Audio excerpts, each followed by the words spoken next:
Hello and welcome to NewFilmmakers Los Angeles. My name is Danny De Lillo and we're here at the South Park Center, and I'm here with Madeline Vail with her movie Crimson Cuffs. Let's take a look at the clip. You know what he looks like? She said that he has dark hair, blue eyes, got a beard. Handsome? She said she didn't send you a picture?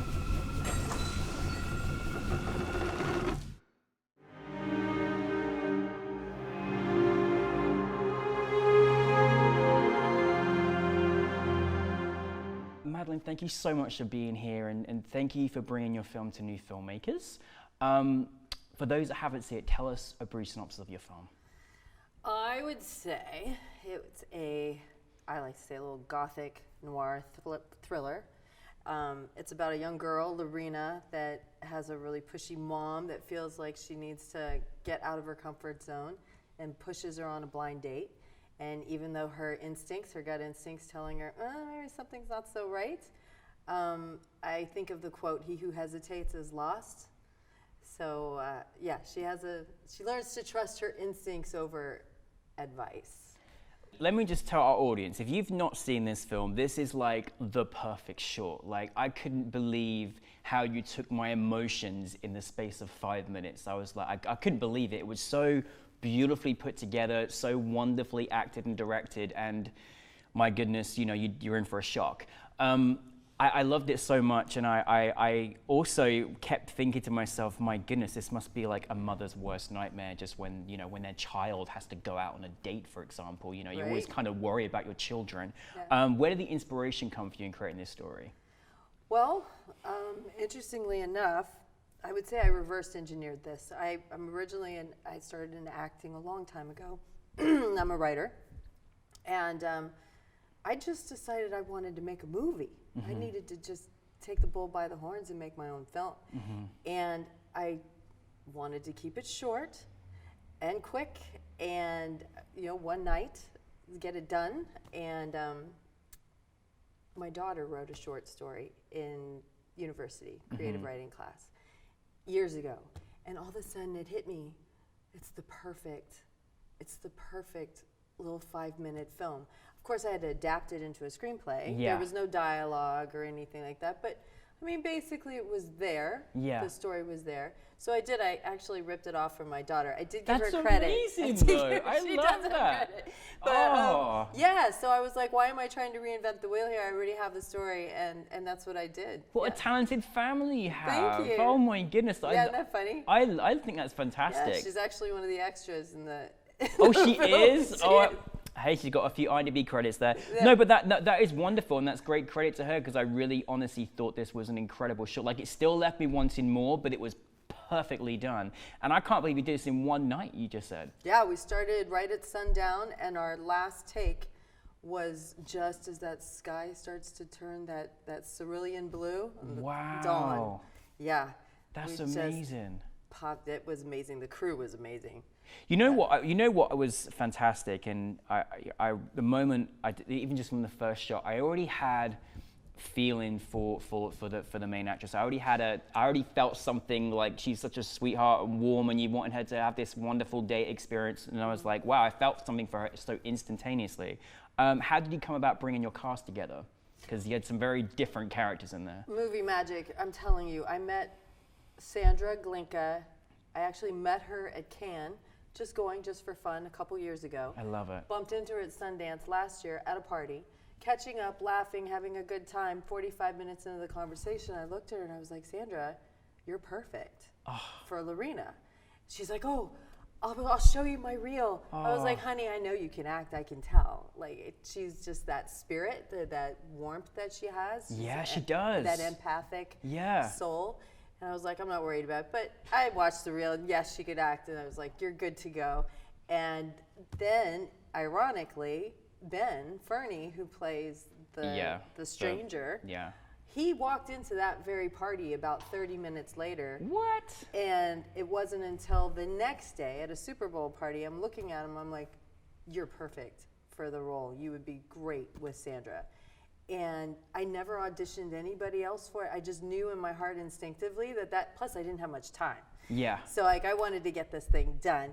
And yeah, no, they were perfect. This is amazing. This is like phenomenal. See why you ask these questions? It's a cross between your daughter, Can, and a Super Bowl party, and your whole thing came together. No, yeah, totally. It was like the movie gods were putting it all together. What was, obviously there were challenges because, you know, you had to put all this together in such a short space of time. What was the biggest challenge you kind of faced in there, or did it flow together? What was are there any moments where you were like, oh my goodness?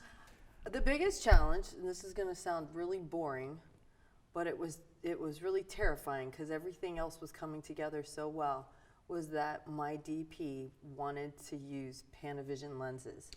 Oh, okay. The anamorphic lenses. Yeah. And well, that like completely changed the whole ball game when it comes to insurance. And all that was where it got crazy because the insurance company wanted the equipment to be watched at all times. Did I have to have an armed security guard? It's Paso Robles. Oh my goodness. Or fenced in or locked up, and there was a lot of back and forth, and it was really stressful because if I didn't get that insurance, then the whole thing comes crashing down. Yeah. Just something so simple It's like crazy, that. isn't it? You'd think it would be something else. Everybody else was ready to go, everybody Wow. on board, everything running smoothly, and then it was just this insurance thing.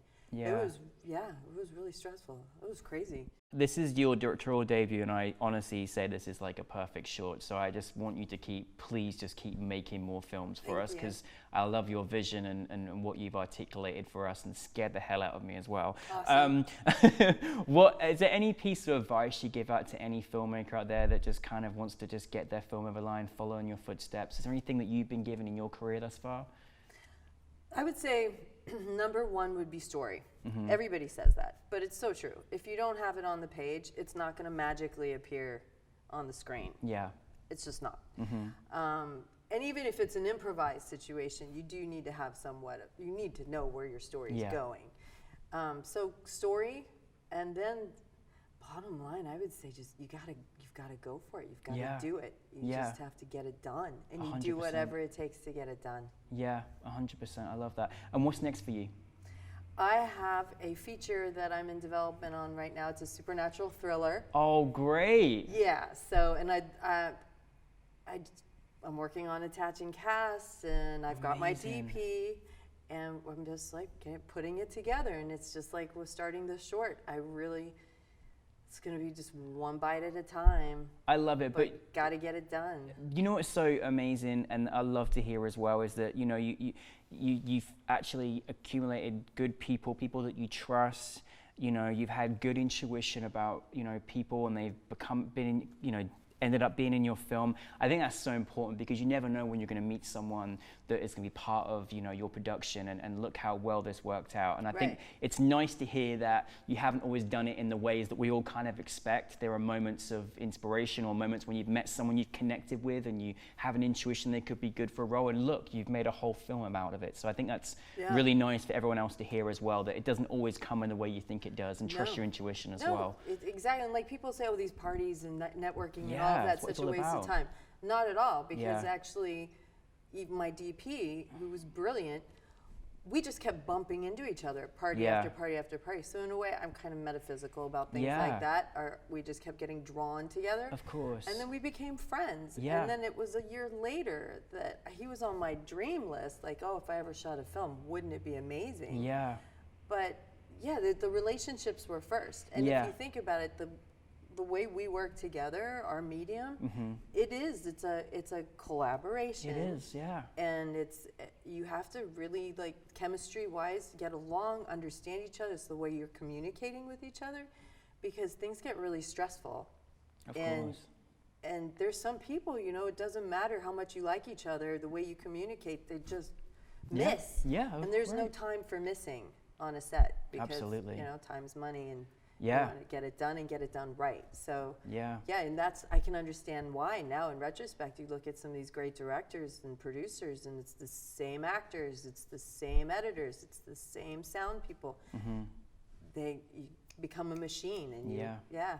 That's Well, what you did to me in 5 minutes, I can't even think what you're going to do to me in a feature film and take me through on the journey, but I can't wait. I can't wait. I can't wait either. Please just get out there and make it, because I Thank you. enjoyed your film so much. Thank you, Madeline, for being here, and thank you for your wonderful talent and vision, and keep bringing more movies to us.